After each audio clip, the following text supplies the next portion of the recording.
All right, everyone. So again, let's get formally started. My name is Julius. I'm the Faculty Director of Online Ed from MiraCosta College.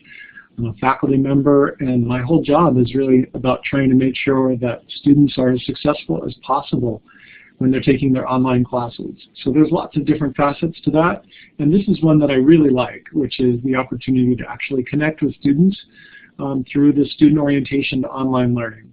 So over the next hour, we'll explore a lot of different resources, ideas, and technologies that hopefully will, by the end of the time, make you feel a little more confident and comfortable going forward.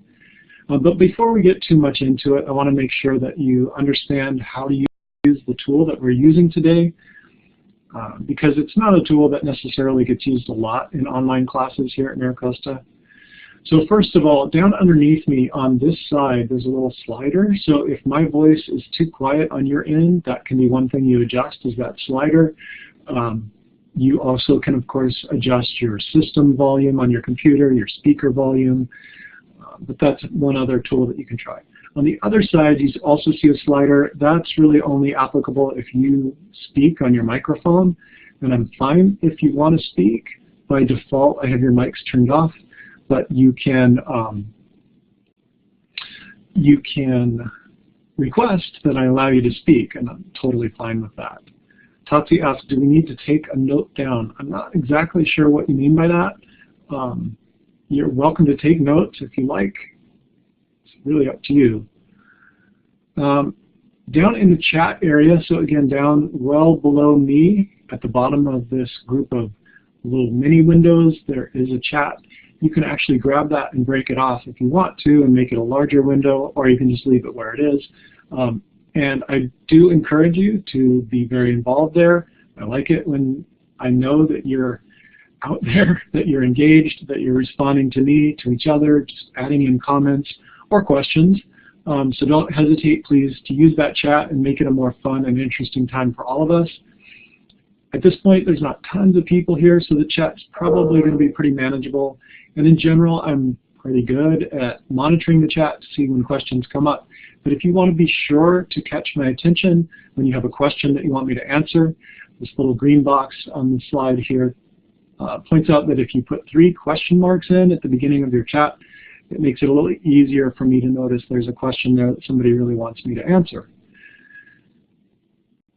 Today's session is being closed captioned, which is great. So up above me, right about there, there's a little CC box that you can click. If you click that, it opens a separate window with closed captions, so that if you're in a place where you're not hearing very well because of your environment or because of your ears, or maybe because of your technology, you have an option to make sure that you're getting the words that are coming out of my mouth, but in a text form. So don't hesitate to use that. It's a great option for people. And finally, we have 4 little icons. So these are down below me here. You should see your name at the top of the participant list. Then you should see 4 icons left to right.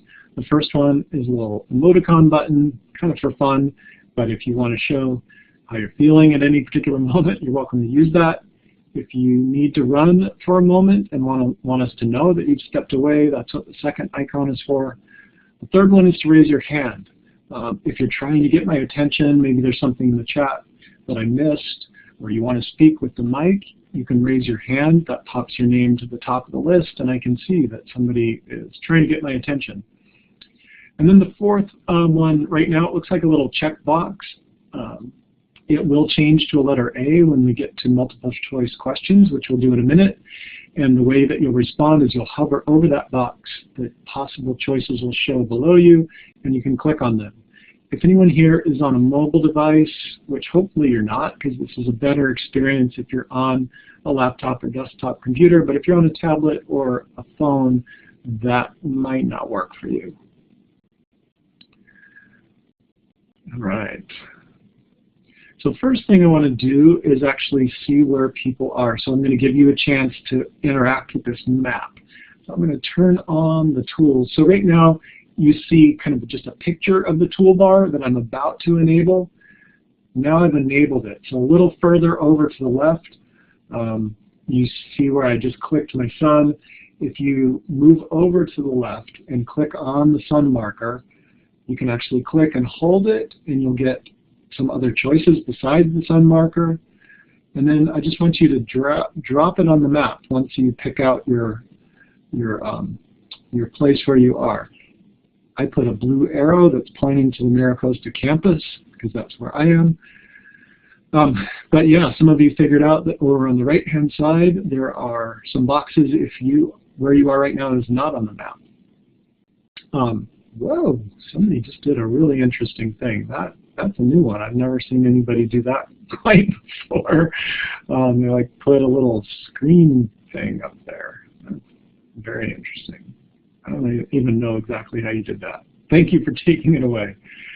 So yeah, so in the wake of that, people might need to redo. If you are, that's okay. A couple of you did funny things. If you are not on the map and you put your marker over in one of those boxes on the right, if you wouldn't mind putting in the chat where you actually are, well, I'm curious to know. Right now, it looks like we have a couple people up near Camp Pendleton, other people in Oceanside or in Carlsbad, somebody's down in Rancho Santa Fe. That's cool. JREX is in Vista. Vista is definitely on the map, so you could definitely put your marker on Vista. Dublin. Oh, okay, up in the Bay Area. Yeah, Dublin. I parked my car there once and rode the BART into downtown Dublin, kind of on the East Bay. Fallbrook, Escondido. Yeah, Escondido, a little bit of Escondido is on the map, but if you're kind of eastern part of Escondido, you might not be on the map. Feedback in sound, Marla. Anybody, if other people are hearing feedback, let me know, but I'm guessing that's probably something on your end. You might want to just try adjusting some of your sound. Cool. Okay, so thanks to all for putting in your thoughts here, but this is kind of for fun, but it's also just to point out the fact that we're all over the place, right? I think I'm the only one that's actually at the Miracosta College Oceanside campus. You all are able to participate in this online education experience, but you didn't have to do it by driving to campus to be here. So that's kind of a cool thing about online, right? It gives you greater flexibility with things like parking and driving, but it also gives you time flexibility. Today you don't have that. You had to show up at a certain time to be part of this, but most of Miracosta's online classes also have flexibility in time. You don't have to be online at a certain time. You do have to get things done by your deadlines, but you have flexibility in how you go about doing that. This is the great thing about online education, right? It offers that convenience, but that can come with a price and some extra challenges. So those are a lot of the things we want to talk about today. How do you put yourself in the frame of mind to make sure that those benefits don't also become things that can weigh against you? And what are some resources to draw on when you run into challenges and you need help? All right, so I'm going to move on to our next slide, which just gives a little more detail on the overview of today's session. So we're going to start by talking about habits and attitudes of successful online students. Then I'm going to just back up a little bit and make sure everybody knows some of the things about the resources that can help you select and get started in online classes at Miracosta. Then I'm going to give you a little bit of time to just play with Blackboard and get more comfortable with it. And if you have questions about how Blackboard works, you'll have a chance to ask those. Then I'm going to share some really great resources that are available to all students, but they're available online. So I think they're especially useful to students who are taking at least one online class. And then this is a 1-hour session. We'll formally end at 1 o'clock, but we're going to have a librarian jump on for an extra 5 minutes, which I highly encourage you to stick around for. They're going to take you on a very quick guided tour of the great resources the library offers online that enables you to use many of the resources of the library without actually having to come to campus. So just keep in mind, if you have an extra 5 minutes to plan, to please stick around for that. Okay, so now we're going to get to a couple little questions that I want to ask as part of our discussion. So you'll see that underneath me, that check mark that I pointed out earlier has changed to a letter A. And if you hover your mouse over that letter A, then you'll see A, B, C, D, E show up below that. And you can just click on A, B, C, D, or E for the best answer that applies to you. So I'd like you, please, to give your response to this question. Online classes are harder to succeed in than on-ground classes. If you think that's pretty much always true, choose A. Usually true, B. Depends, choose C. Never, because online classes are easier, choose D. And if you're not really sure, choose E. All right, so people are starting to respond. Thank you. Gonzalez, if you can possibly use the tool to answer it, that's best. If you're on a mobile device, you may not be able to respond by clicking on the letter that goes with you. And then that's fine. And to put it in chat, but I prefer it if everybody can do it up above. Okay, cool.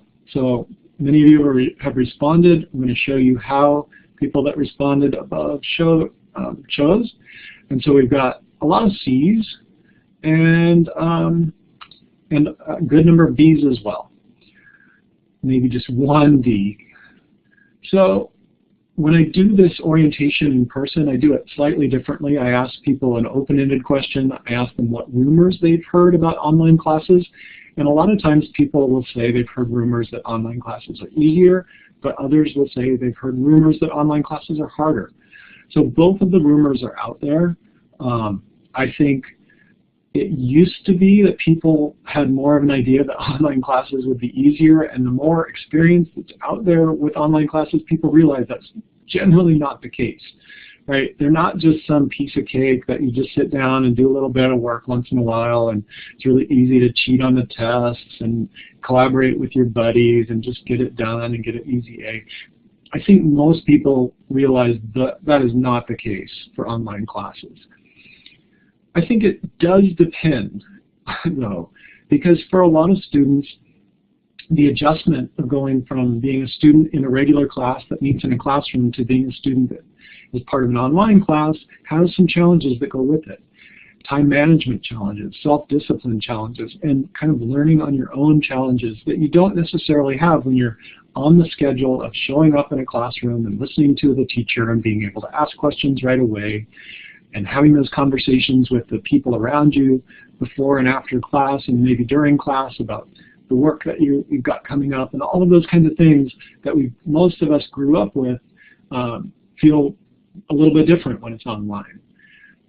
So for some people, just that fact that it's different makes it harder online.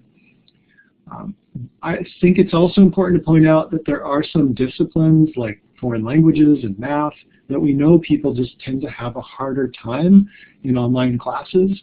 Those are the kinds of classes that usually people really, really like being able to interact with their neighbors and with the teacher, and don't necessarily do a good job of sort of teaching themselves. Not that you should have to teach yourself, but the idea that you would have to understand material more thoroughly on your own without the guidance of a teacher in a classroom setting can make some disciplines harder.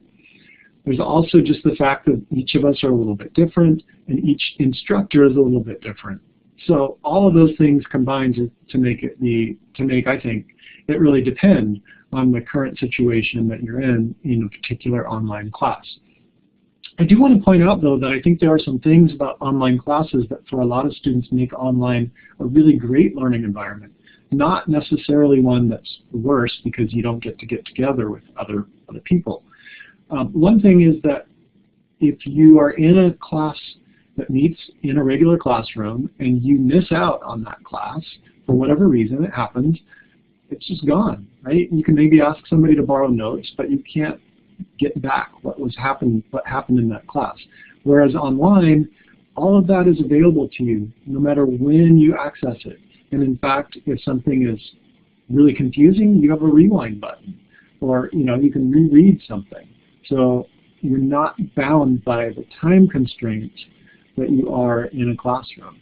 Also, if you're really good at something, you don't have to sit through something just because you're supposed to show up. You can move through it a little more quickly.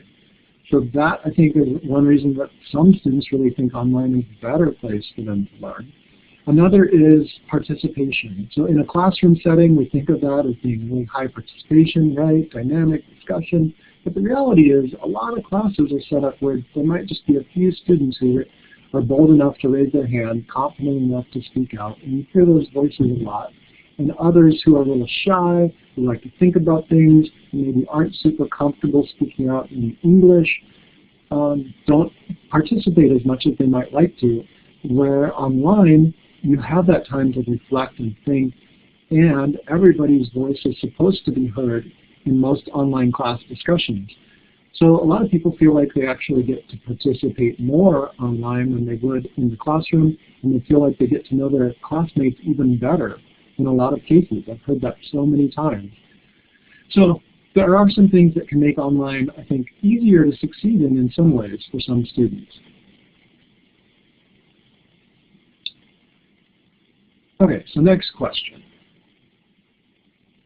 So please do the same thing. Answer this question with that little letter A that's right down below me. If you hover over it, you should see A, B, C, D, E, and click the one that's the best answer for you. So have you set aside a certain time every week to work on your online class? If you have 2 or more regular times per week, set aside A. 1 scheduled time per week for sure B. Try to set aside some time, but hard to stick to it, C. If you haven't really set aside any particular time, D, or something else, E.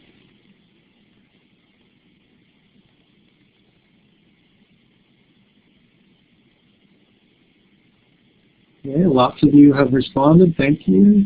Wait just another moment.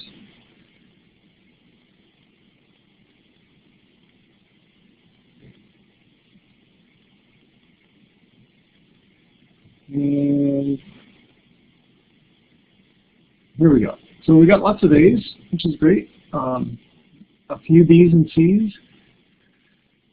So this is great. If you have scheduled some time, I think that's really important. And let me just explain why I think it's really important to set aside time.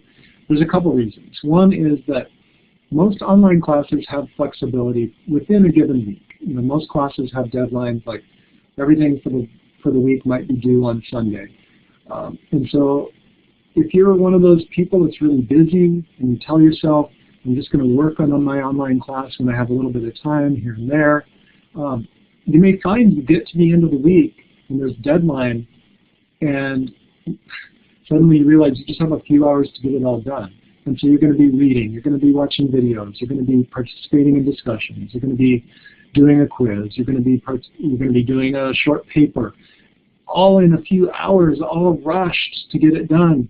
And it's not a very good way to learn.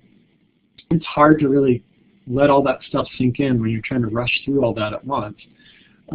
B, it's usually not the way the instructor expects you to participate in the class.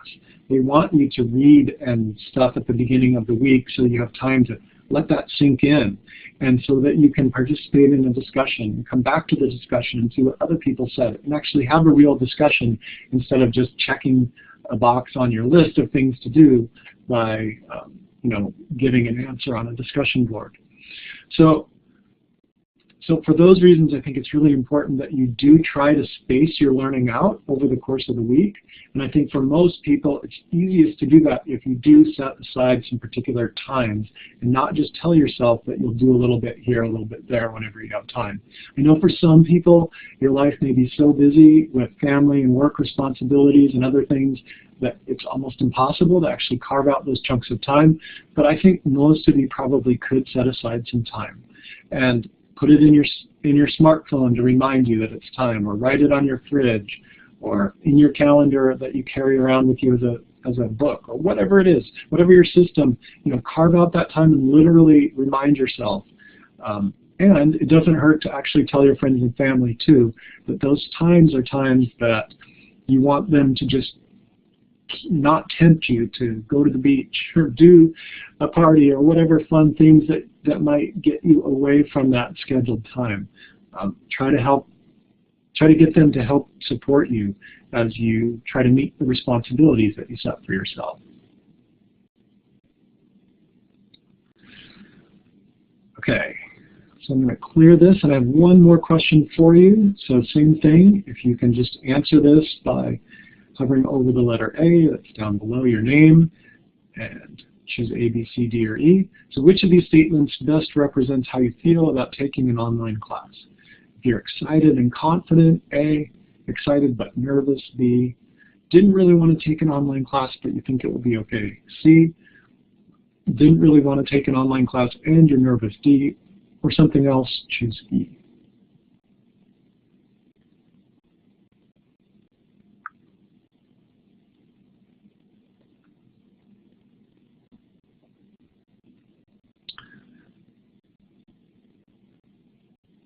Okay.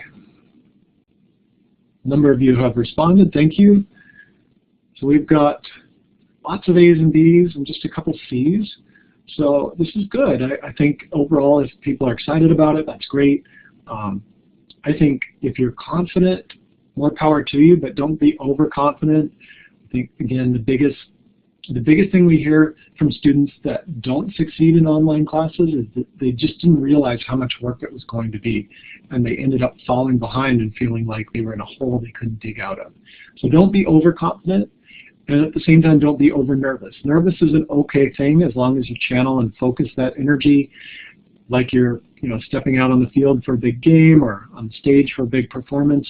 That nervous energy tells you to pay attention and stay on top of what you're doing, and not, to up your game and stay focused. So that's a good thing as long as you don't get disabled by that feeling of being nervous. I know that there are some of you that maybe didn't really want to take an online class, but it was your only choice, or if you're nervous about it, maybe it's something new to you and you're not super comfortable with the whole thing. I think in either of those cases, it's an opportunity, because the skills that you use to succeed in an online class are skills that I think most of us need in this day and age. The ability to use computers confidently, to communicate on the internet, to learn new things on your own and manage that time. So all of those things might be extra challenges, but I think they're worth it because the skills are very useful to you in other settings in the future. All right. So we're going to kind of shift gears a little bit here. I'm going to not be showing you PowerPoint slides anymore. I'm going to be showing you my browser window and accessing Blackboard. And at the same time, I want you to be accessing Blackboard in your browser window. Because I've enrolled all of you, as long as you pre-enrolled for this session online, I've enrolled you in a mini course in Blackboard called the Student Orientation Online Learning. So if you log into Blackboard, then you should see this Student Orientation to Online Learning in your course list. So I put in the chat window the Blackboard URL from Maricosta. You can click that. It should work to open up your browser and allow you to log in if you're not already logged into Blackboard. And so at this point, you're going to kind of manage both watching what I'm sharing with you and being in Blackboard yourself. There are points where you can just follow along, watch what I'm doing. You don't have to follow along exactly in Blackboard. But there are points where I'm going to let you do things in Blackboard, and you really need to be in Blackboard at that point. So, so go ahead and click Blackboard and log in if you can.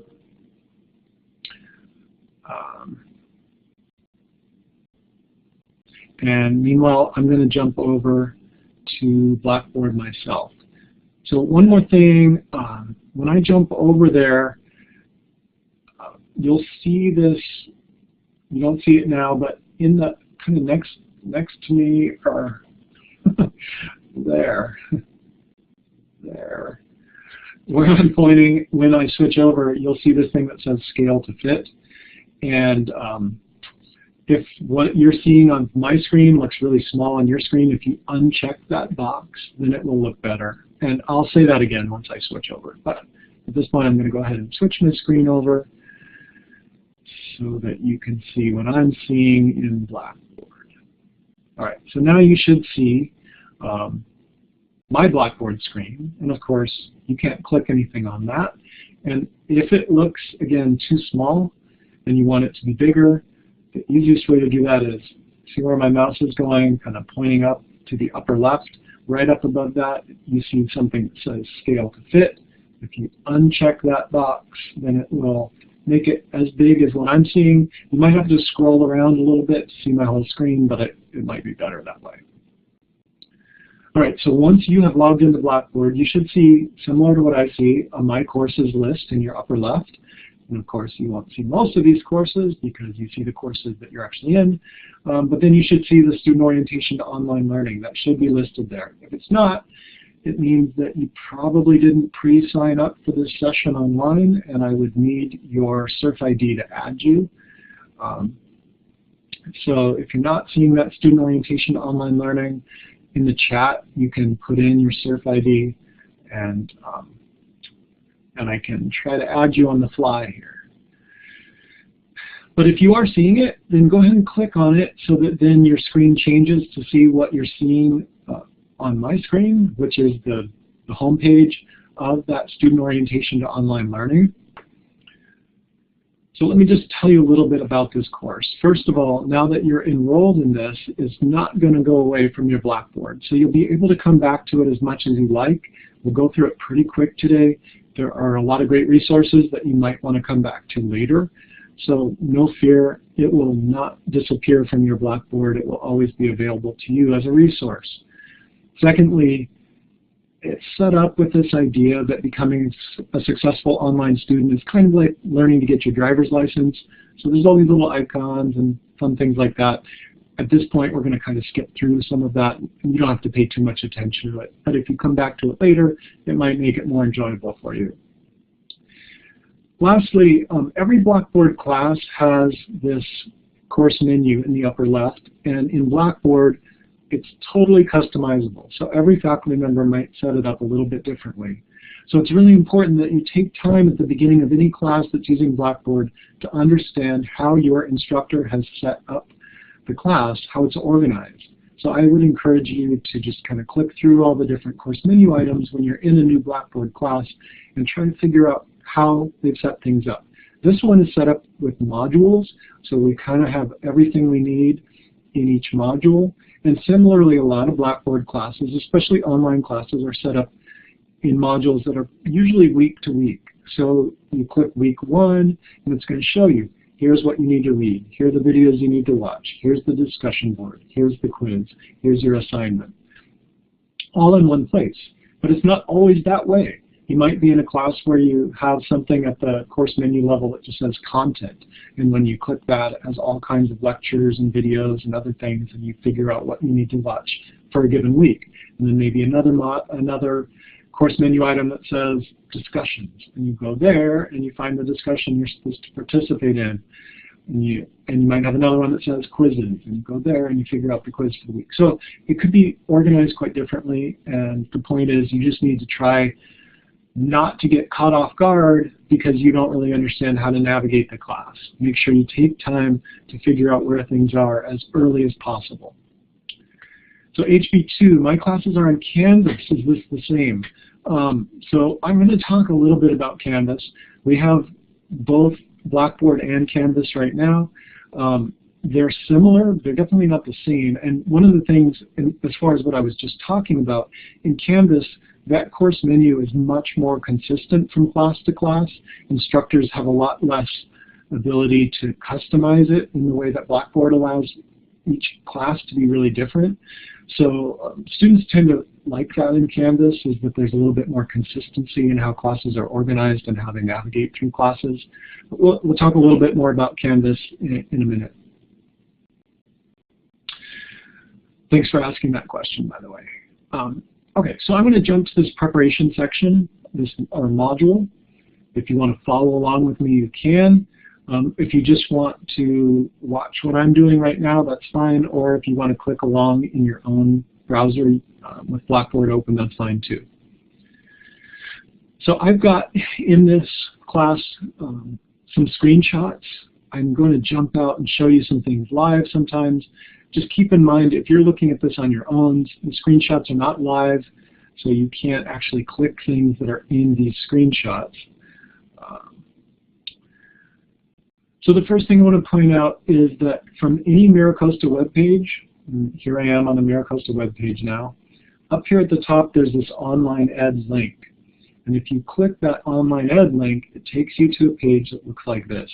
So this is kind of a, I don't want to use the word portal, but it's a great starting place for all things online, including logins for Blackboard, Canvas, and Moodle. So HB asked about Canvas earlier, and I mentioned a couple things.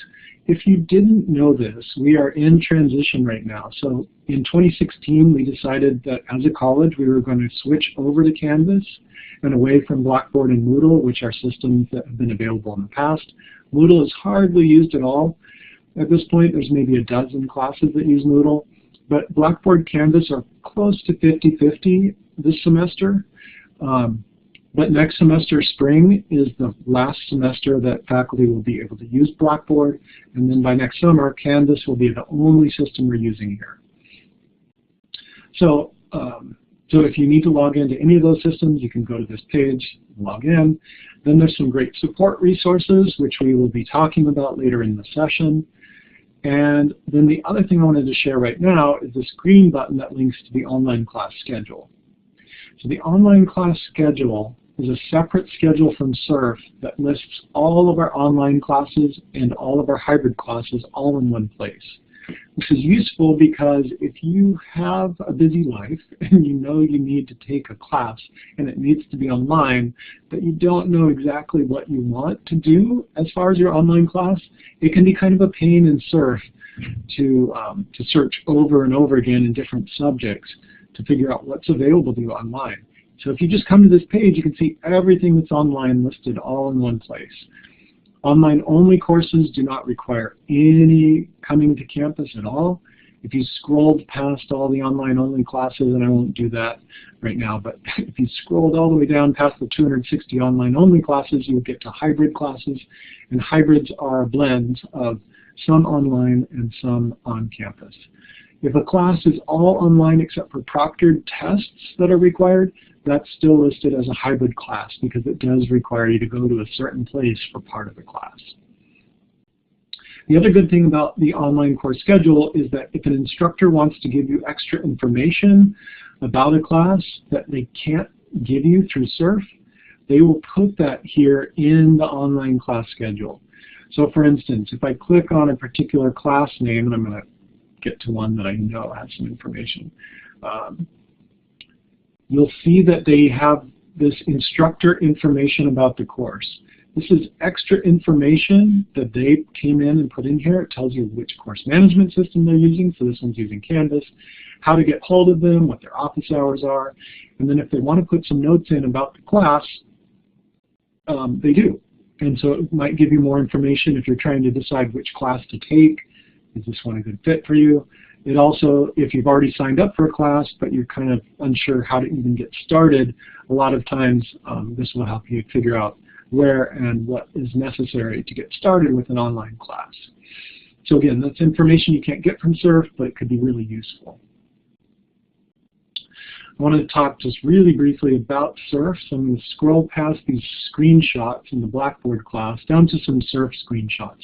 I'm not going to go live to SURF at this point, but I just want to show you that if you are in SURF and you aren't sure how to actually search for online classes, these three search criteria are what come up by default in SURF. But then there's this additional search criteria, and you can click on this triangle. It opens up these additional search criteria, and there's a choice that says location toward the bottom. That's a drop-down where you can specify certain campuses where you want your classes to be, or you can specify online. So when you do a search for a class and you choose online as the location, then it's only going to return results that are either partly or totally online. So your results might look like this, where it has room online. If it's a hybrid class, it would say both room online and have another room listed where it meets like once a week, or it might have a footnote that says that proctored exams are required for the class. If you click this link, by the way, it takes you over to that online education page where then you can go to the online course schedule and see for yourself if there's more details about that class in that online course schedule. So you can't sign up for classes through that separate schedule. You have to do that in SURF. Last couple points about preparing for your online class, obtaining textbooks. So of course it's important that you have those at the beginning of the semester. And one thing I want you to know, I did notice there's a couple folks in the session who are at Camp Pendleton. So a lot of times we have people who get deployed, but they're still taking MiraCosta online classes. You can order your bookstore books through the bookstore online, pay I think a flat $7.50 fee for shipping. So that's pretty reasonable. If you need to order your books online, just keep in mind that's an option for the future. Next thing here is there's some links about testing your computer. You don't want to suffer with bad technology, with outdated software that could be updated, or with slow Wi-Fi connections, things like that. So make sure that your technology is not a roadblock for you. There's some testing that you can do with links on this page. Don't do that right now, but come back to this and give a couple of these links a try. And if you find you're having some kind of technical difficulties, then you can go to the student help desk or contact the student help desk and they can support you. And that's part of what we'll talk about in the last bit of this session today. Finally, at the beginning of the semester, it's important to know that if your name is showing up in your online classes differently than the way you want it to, so your legal name is not really what you like to be called, but your legal name is what you had to put in on your application, and so that's what gets put into your online classes. If you prefer that that be changed, there's a preferred name change form. There's a link here so that you can change that and be called what you want to be called when you're in your online classes. All right, next I'm going to go to the skills section. So I've scrolled down this page and now there's a link at the bottom to take me to the skills module. If you have not been scrolling with me in your Blackboard, if you wouldn't mind, it's important at this point to go ahead and be in Blackboard, be in the Student Orientation Online Learning, and click this skills link to take you into the skills module. Because I'm going to stop talking for about 10 minutes and give you a chance to play around in this section. Basically, these are just safe places, sandboxes, to try out different Blackboard tools. So if you haven't done a lot with Blackboard, the discussion board is probably the trickiest thing for some people to get used to. So do click this, and you'll see, I'll go ahead and do it so you can see how this works. This is a practice discussion board. Looks like Catherine already jumped in here, or no, I don't know, 12:57 a.m. Somebody was looking at this at 1 in the morning today. But you can see all the people that have come in to this orientation in the past have put things in the discussion board. So you can click any of these and read them, or if you want to create your own thread, you click the Create Thread button, and you can see how this works. You can see that when people have multiple responses, those numbers change from 1 to 2 or 3 over here. So have fun with the discussion board. If the discussion board is something you're already pretty comfortable with, there are other areas on here that you can try things out. Practice taking a quiz or test, practice submitting an assignment, practice doing a Blackboard blog, practice doing Turnitin. And then finally it talks about the importance of knowing how to use the My Grades tool. So you can try that out too. And it's most interesting if you try 1 or 2 of these things first and then do the My Grades. So again, I'm going to stop talking now for the next 10 minutes and let you try these things out. If you have questions about anything, you're unsure how something works, anything's confusing, please type it in the chat and I will help you out. If I think it's a really great question that I think a lot of people might want to know, I may come on and demo it. But otherwise, I will be quiet and let you try these things out for the next 10 minutes. Do not go away, because I have a lot of other resources to share in the last part of the session, and our librarians joined us who will be giving you 5 bonus minutes at the end about the library website and everything that's available there. Okay, so give things a try. Type in the chat if you have questions.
Okay, so good questions in the discussion board, so I'm going to just jump in here. Thank you for asking the question. So Tatsy, I don't know if you've been watching me mess around with the discussion board, but I wanted to just confirm how to do that. So by default, the discussion board on the right-hand side here under where it says display, it displays the published only responses.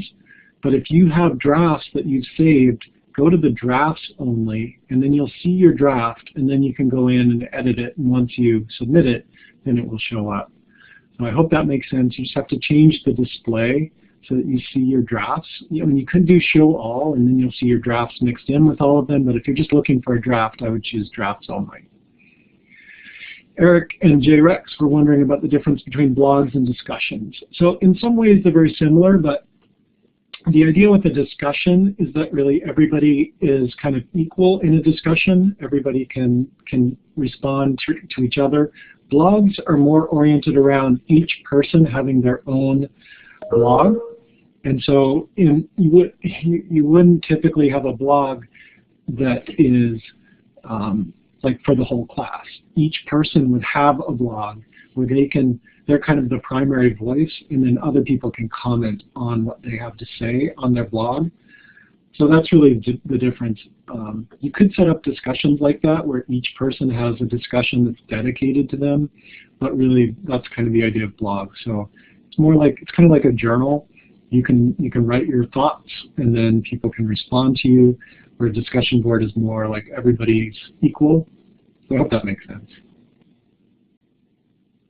All right, these are great questions, and we've got about 4 more minutes for you to try things out on your own here in the skills area and see what other questions you might have before we move into our final part for today.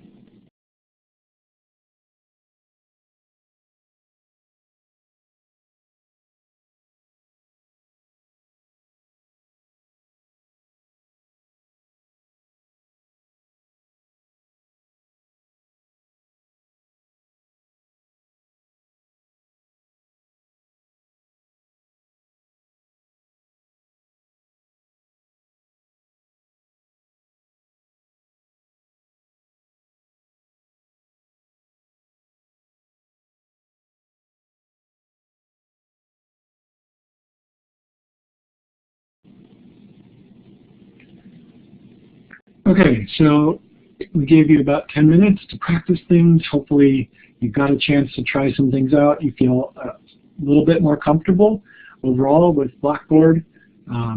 You can come back in here to practice in those other areas. This, like I said at the beginning, remains available to you forever in Blackboard. So if you ever just want to try things out, you're scared to post in your discussion board in your class and make a mistake, so come in here and just give it a try. So, J-Rex, it's not a dumb question at all, actually. There really aren't a whole lot of classes that use this video live style. There are instructors that use this, but it tends to be more like an optional office hours, test review, that kind of thing. I think most teachers of online classes are aware that most people take online classes because they're busy and don't want to commit to having to show up at a certain time. So not a lot, but I still think it's a great tool because these kinds of sessions can be recorded, so you can make it available online for anybody that wants to come at a certain time and participate, and then if people couldn't, they can still watch the recording of it, which is, I think, pretty useful. But no, it's not super common. Paulo, 123, asked a really good question about adding more online classes. What percentage of students that succeed, what's the percentage of students that succeed being full-time online students? If you're talking about MiraCosta specifically, we don't actually really have a good handle on exactly how many students are full-time online students, because we've really built up our online class offerings here around the idea of classes being online, not the idea of entire programs being online. And one of the things that we've just learned in the last year is that we have so many classes online that it really is realistic that there are a number of programs that could be done fully online. But we don't yet really know how many students are actually trying to do that.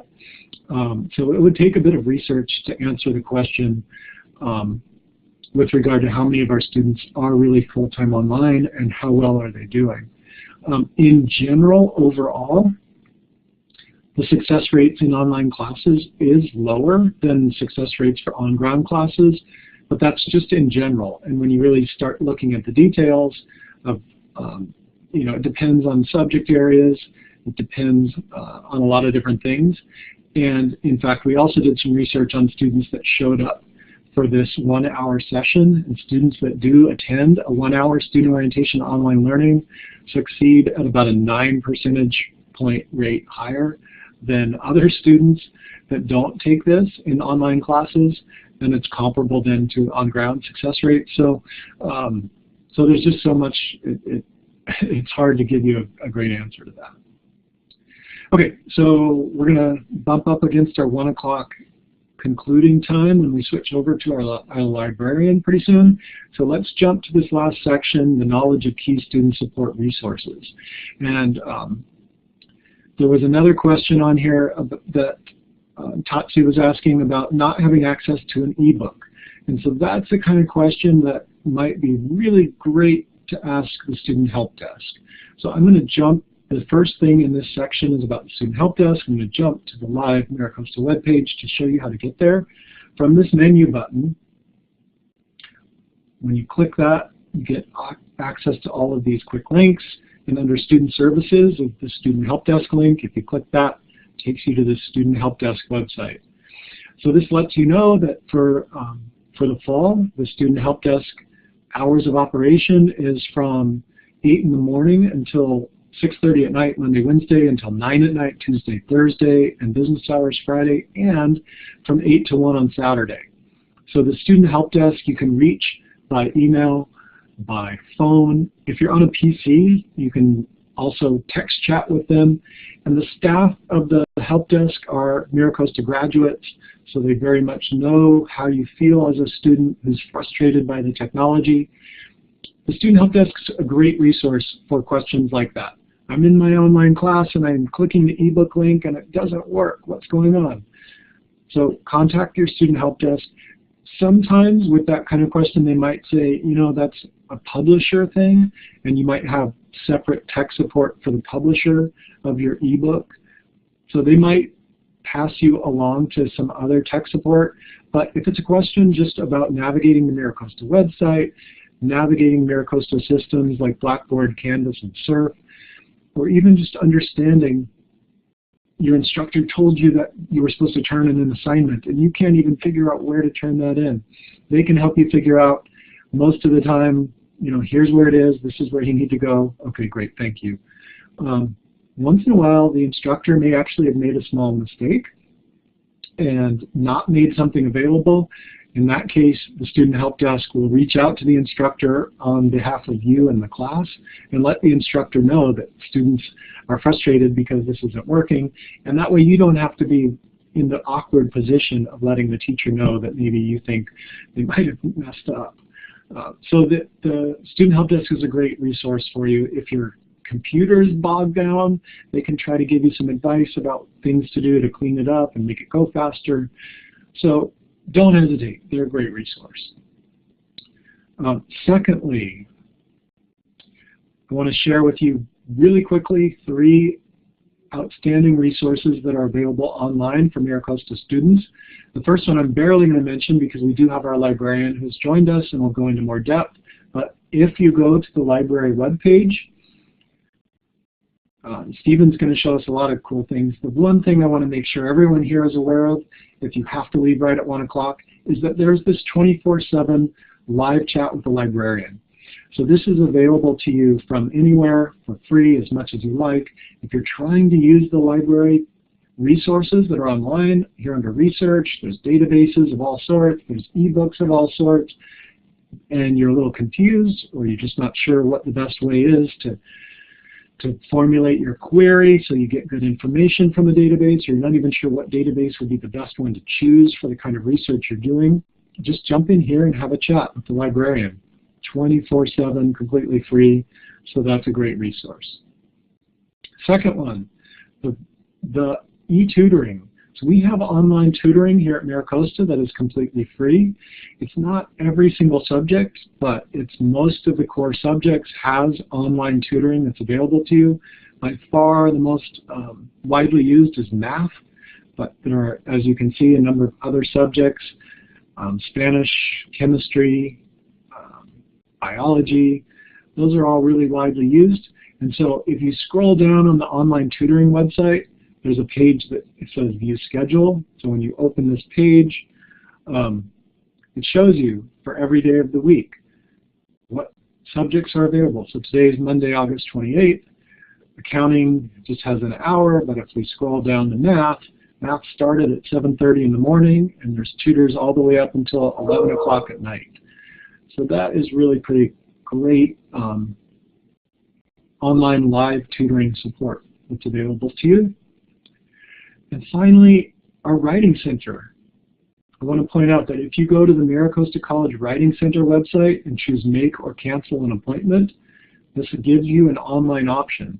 The online appointment option is simply a place where you upload your paper, your writing, as a file, and the Writing Center consultant is going to open that up and create a video on their computer where they talk to you, they highlight things, they give you comments and feedback, and then send you that video so that you can review the feedback that the consultant would have given you if you had come in and sat down with them here at the Writing Center. So again, completely free. You can use it as much as you want. It's not just for online classes, it's for any class. So it's a great resource that we offer. Okay.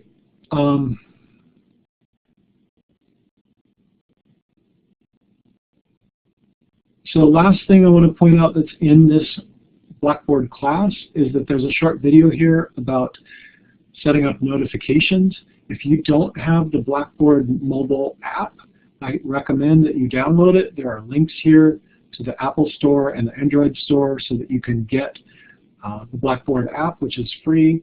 And then this video will show you how to set up notifications so that you can be notified whenever your assignments were graded, whenever somebody responded to your discussion post, whenever a new assignment got posted, when a due date is coming up, those kinds of things. If you want to really be on top of things, you can set up that. If you don't have a smartphone or you don't want notifications on your smartphone, that can come via email as well. So take a look at that. Last thing here is that there are some quotes and a short video made by MiraCosta students about their experience as online students here. I encourage you to check that out on your own when you have some time. All right, with that, I am going to stop sharing my screen and switch back to my PowerPoint for just a minute and let you know that we are at 1 o'clock, so officially the session is over, but as I've said several times, I encourage you to hang around for just 5 more minutes so that Stephen, the librarian, can share with you some great resources. I also just put in the chat a link to the evaluation form for this session, so when you do have to go, if you wouldn't mind just clicking that link and taking a minute to fill out the evaluation, that would be excellent. Akiko, I will respond in the chat, but I'm going to turn it over to Stephen, the librarian, for the rest of the session. So Stephen, I am giving you moderator privileges, and you are welcome to take it away. Okay, thanks, Jim. Hey everyone, my name is Stephen, and I am, as my name suggests, I'm not the librarian, I'll say I'm a librarian. I wanted to, this is my first time teaching this semester online right now with you folks, so give me just a second while I get my stuff on. Stephen. Yeah. Your audio is really kind of distant. If you can jack it up a little bit. Okay, let me, hold on. How's it? Jim? No, not so much. I don't think that's even probably the mic here. Okay, is this any better? Barely. I wonder what do you know what the microphones are on these computers? Shoot. Go. I mean, the closer you get, the better it is. Okay, so I'm gonna talk like this close to awkward. Okay. Is that better? Okay, so let me just take you really quickly on a tour of our website, a little bit in more depth than what Jim did, just 2 or 3 minutes. As a reminder, this is the college homepage. To get to us, we're at the very, very top menu. Click on Library. And as Jim pointed out, I would say the most underutilized resource that you folks should know about is the live chat on the right side of the screen. That means if it's late at night, if you have an assignment due the next morning, or if it's really early in the morning, do chat with us. We're happy to help you 24/7 from there. If it's during the library's hours, which you'll see here in the left side in this first box where it says today's hours, if it's during our hours, it will be a MiraCosta librarian like me or some of my colleagues. If it's after we're closed, there is a librarian somewhere else in the country there to help you with your research information and your research needs. Going back up under the research drop-down menu, I want to point out 2 very important places. The first one is databases. MiraCosta College subscribes to about 130 databases. That means that we write checks to 130 different companies every year so that you have access to really good information that your instructors are expecting that you will use for assignments. So when you get a chance, go into databases by subject or into the A to Z list. This is where you can view those 130, well now we're up to 134 databases. You can view them and try to get a sense of what we subscribe to, because from class to class you might want to use different databases. I will point out that a really good one to start out with always under E is the second one listed where it says EBSCO hosts all databases. That will let you look for ebooks. That will let you look for journal articles, magazine articles, and newspaper articles. It's a really, really good one-stop shop for doing research on most topics. But also play with the subjects list. Also play with the drop-down list where it says all subjects. There's 4 databases for art and design. If your research is in the area of business, economics, and law, there's 7 databases that we recommend you begin with. For students who are in COM speech courses or English 100, a lot of folks will be writing controversial or like perspective papers or speeches, so you'll want to know about those 8 databases for controversial and social issues. There's a lot of things that you have access to through the library, and we do not expect you to be masters of all that information. We do encourage you to utilize us as librarians to give you directions on where to begin, and then to check back in with us as you go along your research process, because we should be able to get you to where you need to be when you get stuck. So there's a lot of information, and it's my job to hopefully make you feel more comfortable and confident in using it. Okay, so let me go back really quickly to the library homepage, and I want to show you just a couple more things. Under the research drop-down menu at Books and Media, I also want you on your own time at some point to click on ebook collections. We subscribe to around 250,000 ebooks. That's really the primary method of books now for most libraries, especially for college libraries. We're getting rid of printed books, and we're buying more and more ebooks. And then online music and video, we subscribe to probably 5 to 8 online video collections. So there's feature films, there's documentaries, there's like academic YouTube type videos. And these are across all different databases and companies. So if you're someone that would rather maybe view some information and not read a journal article, online music and video might be a really good place for you to get some really good academic information on a topic. The last thing I want to point out under help are research guides when you do have to write research papers and cite your sources in MLA or APA. The research guides will help you. Sorry, I'm sorry, those are citation guides. You can go to MLA, APA, or Chicago style. And then we do, the library, offer 30-minute workshops all semester long. So if you're curious about learning about any of these topics listed here in more depth, I recommend you come and write it into your calendar and come meet with us for half an hour at one of our workshops. I'm going to turn it off now. Let me give you back that evaluation form for Jim in the chat. So I'll stick around for a couple more minutes if anyone has any questions. I'm really sorry about the audio thing. I'm at a new station right now, and it appears it maybe does not sound as good as I would like. So I apologize. Good luck this term. Use your librarians. We're here in person, we're here by phone, by email, and by live chat to help you with your research, regardless of the class. Thanks all. No, Laura, you do not sign up ahead again in advance for the workshops. You just drop in at those times. They all meet in either Oceanside 1201, if you're at the Oceanside campus, or San Elijo is down at San 107.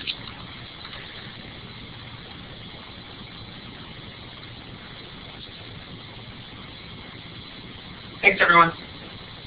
You're welcome.